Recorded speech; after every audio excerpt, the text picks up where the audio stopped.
Do you ever feel overwhelmed by the sheer number of problems that pop up in your work and your projects? And how do you decide which ones to tackle first? And how do you think other successful leaders cut through the noise and distractions to focus on what truly matters? Hi, I'm Seth Dobbs, and this is the Principle-Driven Leadership Podcast, where I share principles of leadership along with examples of how to apply them to help make you be the best leader you can be. These principles are based on my years of experience as an executive leader in building teams and organizations and in coaching others to become leaders themselves. And I believe that not only can anyone develop leadership skills, but that everyone can and should develop leadership skills. I think they're essential in helping you achieve your best in whatever way you might be trying to make an impact. And that's because leadership skills help you better influence others to effectively create durable results. And leadership is a journey. The step we're going to take in this episode involves understanding that core to creating an environment that embraces problem resolution is having the ability to prioritize what should, and sometimes more importantly, what shouldn't be addressed. For this, I'm going to talk about Carla, who worked at a marketing firm for several years as a strong individual contributor. The firm was growing and needed a new manager to lead a team with a newly signed client, so they started an external search. Carla saw the job listing and decided to go for it herself. It turned out that her boss hadn't asked her about it because he didn't think she was ready, but she made her case and he decided to give Carla a shot. So she was really excited about the opportunity to prove herself and jumped into the work, meeting the newly assembled team, reviewing the client brief, and talking to the client. The client was releasing a new app to support their brick-and-mortar business. They were losing market share, but felt the new app that could help tie to online and brick-and-mortar was going to turn things around for them. Carla's team was asked to prepare a campaign to support the launch and garner as much interest as possible. The client spent a lot of money in this new effort and needed the launch to go off on time and without a problem. Any delay in the product or the marketing support could cost them dearly. Carla was determined to not let her boss or her client down. She wasn't going to let any problems slip past her or her team, and in fact started a daily check-in to make sure everyone was surfacing concerns. The first couple weeks went by quickly, with typical onboard problems arising, such as access to the right documents, setting up virtual workspaces for everyone, and so forth. Carla resolved all of these quickly. And once the team was set up and running, Carla kept her daily cadence of checking in as it seemed to really be helping. As they dug deeper into the work, they of course ran into new issues. Tracking wasn't clear to some, and so that started a rework on the method and display of information. The daily check-in itself started becoming chaotic, which kicked off a process of gathering info throughout the day with multiple check-ins. At some point, they realized the brief wasn't clear about who the consumer segments were, so they kicked that back to the client for more information. Now, Carla had worked with plenty of clients and knew they'd make up their minds eventually on the details of the brief, so she moved on to other things. She was concerned that the virtual brainstorming environment that she'd set up wasn't actually working right, so she kept reorganizing the documents, visuals, mood boards, and so forth. And as the work went on, she decided the tracking still wasn't clear enough.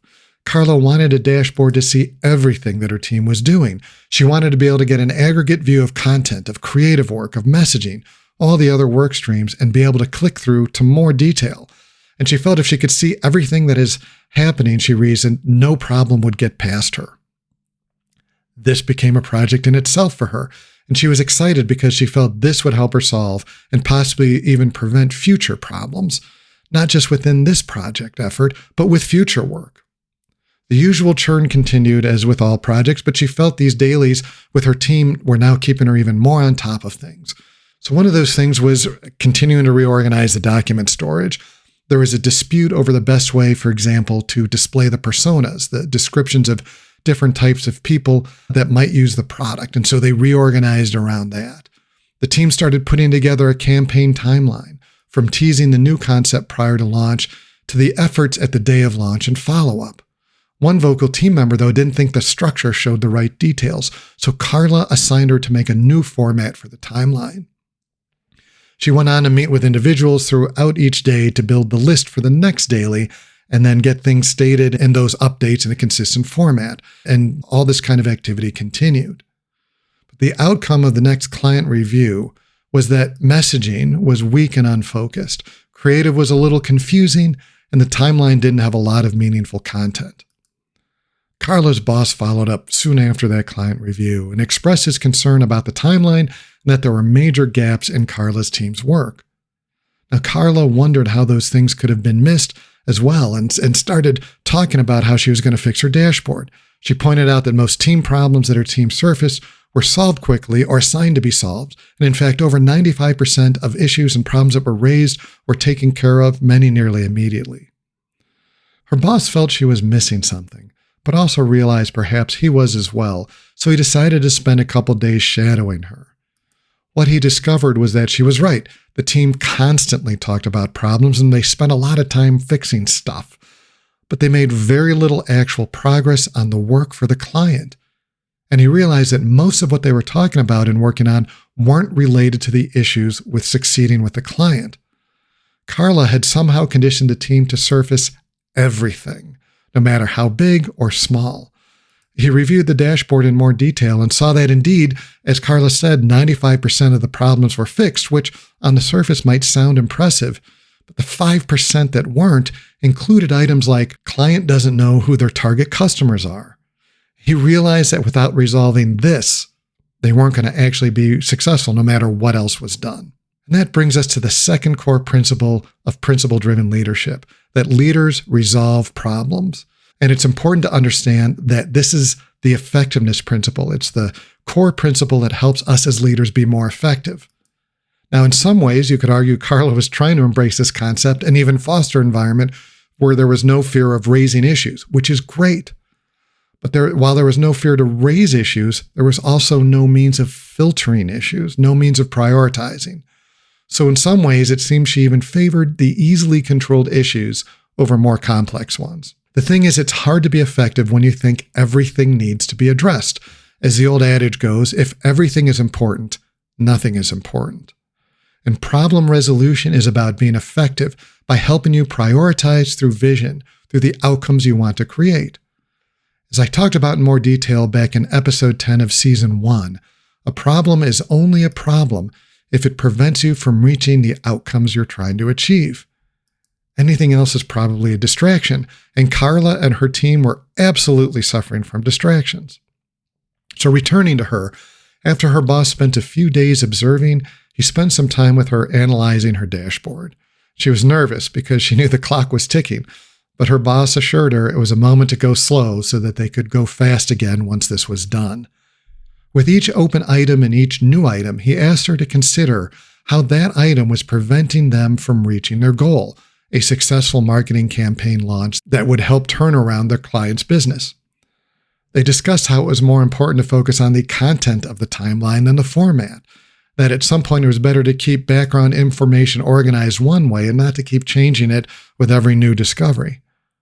But the biggest thing that surfaced through this analysis was the client problem, that they hadn't settled on who their target audience and buyers were. Without that understanding, the team wouldn't be able to actually create something successful. Now, once Carla understood what was happening, what she in part was causing, she shifted gears with her team. She made changes and started dismissing or at least deferring issues raised that were not actually preventing them from creating a successful campaign. And she quickly saw this approach was working when team members would themselves turn away items that weren't actually problems. Over time, fewer of these distraction-type problems were surfaced, and the team became more focused on their end result. Here's the thing. Effectiveness is the power to create your desired results. And if you're poor at problem resolution, you won't create the results that you're working towards. You won't be effective. This could happen in many different ways, by ignoring problems, by misprioritizing problems, by going too deep into unnecessary distractions. I've shared stories over the first 2 seasons that go into several of those concepts. And the thing is, sometimes we focus on the minutiae because we lack confidence in tackling the bigger issues, or we fear facing reality. Problem resolution isn't about solving every problem. Sometimes it might mean not solving anything that appears to be a problem because they're actually distractions. Problem resolution makes a team effective by prioritizing and aligning with the vision. Everything else is just busy work and distractions. So by focusing on the problems that are truly essential, which was anything that would prevent them from launching a targeted marketing campaign on time with a clear target audience, Carla's team was able to retool and deliver, and their client's new product was successful and helped them recover business that they had lost to their competitors. So I'd like you to think about a recent project you led. Did you encounter distractions or issues that diverted your focus from the primary goals, and how did you handle those? And how do you currently prioritize problems in your work or personal projects, whatever you might be working on? And what methods, if any, do you use to determine whether an issue is worth addressing? Carla initially struggled to connect the issues her team were addressing with the client's primary goal. How would you define your goals clearly enough to filter out distractions? Thanks so much for joining me. Please subscribe, follow, comment, and share with a friend if you liked it, and send feedback and questions to contact@pdlpodcast.com, and I'll try to address a few before the end of the season. And join me next time where I'll talk about how sometimes it takes more effort to truly understand a problem than it does to develop a solution.